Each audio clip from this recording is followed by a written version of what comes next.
అంటే సార్ కామారెడ్డిలో సిచ్యువేషన్ అంటే తెలుసుకుందాం. కామారెడ్డిలో కొంత హై టెన్షన్ కొనసాగుతోంది. ఎక్కడికక్కడ బీజేపీ ఎల్పీ నేత ఏలేటి మహేశ్వర్ రెడ్డి నివాసాన్ని పోలీసులు చుట్టుముట్టారు. హైదరాబాద్లోనే ఆయన్ని సైతం నిర్బంధించారు.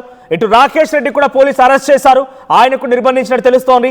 సో ఇటువైపు కాటిపల్లి వెంకటరామరెడ్డి నిర్బంధించారు. రామచంద్రరావుని కూడా మాట్లాడుతూ ఆయన కూడా పోలీసులు ఆఫీస్కే పరిమితం చేశారు. ఎక్కడికక్కడ హౌస్ అరెస్టులు కొనసాగుతున్నాయి. మరి నిజానికి ఆ గవర్నమెంట్ కాలేజీ ల్యాండ్